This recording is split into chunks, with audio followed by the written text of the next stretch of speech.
በህይወቴ አንድ ጸሎት ጸልዬ አውቃለሁ። ጌታ ሆይ እድል ከሰጠኸኝ እንድዘምርና እንዳገለግል እድል ከሰጠኸኝ እባክህ እግዚአብሔር ሆይ ከልጅነት መጸለየው ጸሎት ምነግራችሁና እባክህ እኛ ቤት በሲዲ ካሴቱ አለ ስቲል ነው አለ ካሴቱና የቁጥር አንድ አልበሙ ነበርና ያንን መዝሙር ሁሉ ጊዜ ይከፍታሉ። ቴፕ መክፈት አይቻልም። እኛ ቤት ቴፕ መክፈት አይቻልም። ምክንያቱም ቤተሰቦቻችን ግማሹ ኦርቶዶክስ ግማሹ ፕሮቴስታንት ስለነበሩ መዝሙር መስማት አይቻልም። ስለዚህ ምንድነው የምናደርገው? እነሱ ወደ ገበያ ወደ ተለያዩ ሲሄዱ በመርፌ ቁልፍ የተዘጋበትን ሳጥን ከፍተን ቴፑን አውጥተን ሲዲ ከተን እንሰማ ነበርና በዛ ማዕከል የፓስተር ካሴሽን ከጓደኞቼ ተውሼ ነበር ያመጣሁት እኔ እና ሳመጣ እንዲህ ተመቶ የሚከተት ነበር ካሴት እና ያንን ካሴት በክፍ መሃል ስፍራ ሰጠኝ ተደላድዬ እፎይ ብያለሁ አንተን አግኝቼ ክበር ጌታዬ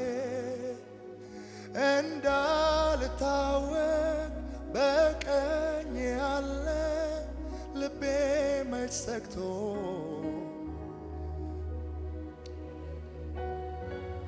ኢየሱስ እያለ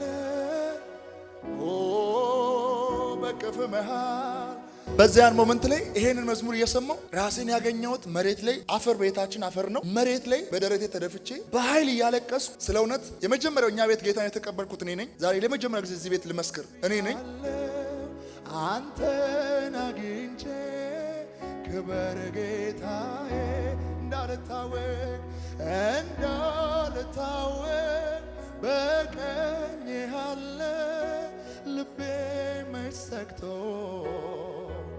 ልቤ የሚጣራን ኢየሱስ እያለ በፍቅር በህይወቴ አንድ ጸሎት ጸልዬ አውቃለሁ። ጌታ ሆይ እድል ከሰጠኸኝ እንድዘምርና እንዳገለግል እድል ከሰጠኸኝ እባክህ እግዚአብሔር ሆይ ከልጅነት መጸለየው ጸሎት ምነግራችሁና እባክህ እኛ ቤት በሲዲ ካሴቱ አለ ስቲል ነው አለ ካሴቱና የቁጥር አንድ አልበሙ ነበርና ያንን መዝሙር ሁሉ ጊዜ ይከፍታሉ እና ቴፕ መክፈት አይቻልም። እኛ ቤት ቴፕ መክፈት አይቻልም። ምክንያቱም ቤተሰቦቻችን ግማሹ ኦርቶዶክስ ግማሹ ፕሮቴስታንት ስለነበሩ መዝሙር መስማት አይቻልም። ስለዚህ ምንድነው የምናደርገው?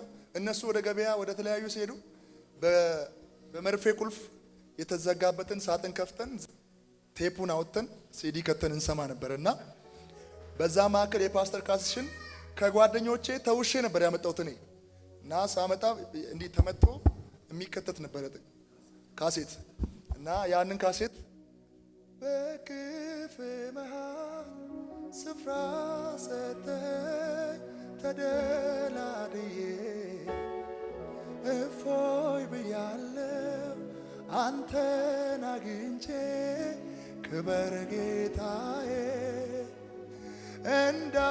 እንዳልታወቅ በቀኝ ያለ ልቤ መች ሰግቶ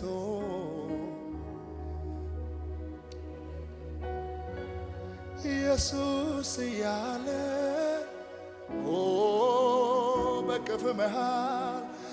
በቅፍ መሃል ስፍራ ሰጠኸኝ ተደላድዬ እፎይ ብያለሁ አንተን አግኝቼ ክበር ጌታዬ እንዳልታወቅ በቀኝ ያለ ልቤ መች ሰግቶ ልቤ የሚጣራን ኢየሱስ እያለ በፍቅር ነዶ እስኪ ኢየሱስ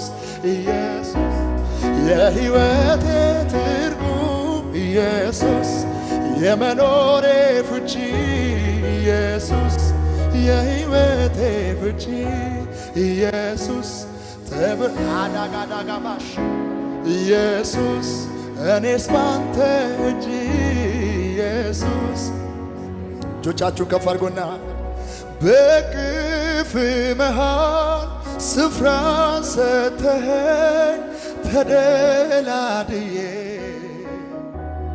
እፎይ ብያለሁ አንተን አግኝቼ ክበር ጌታዬ እንዳልታወቅ በቀኝህ አለ ውስጤ አያያያያያ ልቤ የሚጣራው ኢየሱስ እያለ በፍቅር ነዶ። ስለዚህ ኢየሱስ ኢየሱስ የሕይወቴ ትርጉም ኢየሱስ የመኖሬ ምንጭ ኢየሱስ ኢየሱስ ክብርን አይቻለሁ ኢየሱስ እኔስ ባንተ እጅ ኢየሱስ እና በዚያን ሞመንት ላይ ይሄንን መዝሙር እየሰማው ራሴን ያገኘሁት መሬት ላይ አፈር፣ ቤታችን አፈር ነው። መሬት ላይ በደረቴ ተደፍቼ በኃይል እያለቀስኩ ስለ እውነት የመጀመሪያው እኛ ቤት ጌታን የተቀበልኩት እኔ ነኝ። ዛሬ ለመጀመሪያ ጊዜ እዚህ ቤት ልመስክር እኔ ነኝ። እኔ ወደ ጌታ ከመጣሁ በኋላ ሙሉ ቤተሰቦቼ ወደ ጌታ የመጡት ሙሉ ቤተሰቦቼ እና እኔ መጣሁኝ።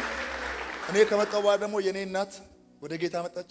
ከዛ ቤተሰቦቼ በጠቅላላ ወደ ጌታ መጡ እና ከኔና ከፓስተሬ ጋር ሆነን እናቴን የደህንነት ትምህርት አስተምረን ተጠምቃ የደህንነት ትምህርት ተምራ ጨርሳ የደቀ መዝሙር ተምራ ጨርሳ ተመርቃ እና ቤተሰቦቼ በጠቅላላ ሁሉ ወደ ጌታ መጡ። ክብር ለኢየሱስ ይሁን። እና በጣም ሁሉ ጊዜ ይሄ መዝሙር ስሰማ ትላንትና የነበረውን ነገር አስባለሁኝ። እና ፓስተሬ በዚህ አጋጣሚ በጣም እግዚአብሔር አምላክ ይባርክ ይብዛልን። ሃሌሉያ። ታውቃላችሁ ዘጸአት 33ኛው ምዕራፍ ላይ ቀልድ አይደለም። እዛ ቦታ ከባድ ደመና ከባድ ግሎሪ የተገለጠበት ስፍራ ነው እና እግዚአብሔርና ሙሴ የተነጋገሩበት ቦታ ነው። እግዚአብሔር ለሙሴ እንደዚህ ያለው፣ ሙሴ ያለው ይሄንን ህዝብ ለይስሐቅ ለአብርሃም ለያዕቆብ የማልኩላትን ምድር ወተትና ማር ወደምታፈሰው ምድር ታስገባልና ተነሳ። በቃ ግድ የለም ኢያቡሳውያን፣ ፈሪሳውያን፣ ምናምናውያን እኚህ ኬጣውያን ምናምን ቢሉ ጠላቶችን ሁሉ እኔ እመታላለሁ፣ ግድ የለም መልአኬን እሰድላለሁ አለ እግዚአብሔር ሲለው፣ ይሄ ደስ የሚያሰኝ ዜና ሰምተው ህዝቡ ደስ መሰኘት ሲገባው ሐዘን ወረደና ሁሉ ሰው ማቅ ለበሰ። ከዛ ምን ሆናችሁ ተብሎ ሲጠይቅ ህልውናው የለም አለ። እኔ አብሬያችሁ አልሄድም ብሏል እግዚአብሔር አለ። መልአኩ አለ አያለ እሱም አለ፣ ግን እኔ አብሬያችሁ አልሄድም ብሏል እግዚአብሔር። ስለዚህ አሁን እናልቅሳለሁ። መልአክ ስለመጣለን አይደለም፣ እግዚአብሔር ስለሌለ ህልውናው ስለሌለ፣ ምክንያቱም የነገር ባለቤት እግዚአብሔር ስለሆነ። ከኔ ጋር ናችሁ? አምልኮ አለ፣ ስብከቱ አለ፣ ፕሬዘንሱ ከሌለ ግድ የላችሁ። እዛ የዛኔ አልቅሱ። ህልውናው ካልተሰማችሁ የዛኔ አልቅሱ። ክብር ለኢየሱስ ይሁን። ከዛ እግዚአብሔር እንደዚህ ያለ ሙሴ ወደ መገናኛ ድንኳን ገባን። እንደዚህ ያለ እግዚአብሔር ሆይ አለ አንተ ካልወጣ አታውጣን። ለምን ሲለው ያንተ ፕሬዘንስ፣ ያንተ ህልውና፣ ያንተ አብሮነት ለኛ አስፈላጊያችን ነው። ለምን አስፈለኩ ሙሴ ሲለው እንደዚህ ያለ እግዚአብሔር ሙሴ እንደዚህ ያለ በምድር ካሉ ህዝቦች የምንለየው ባንተ ነው።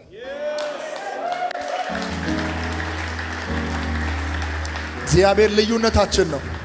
ሃሌሉያ።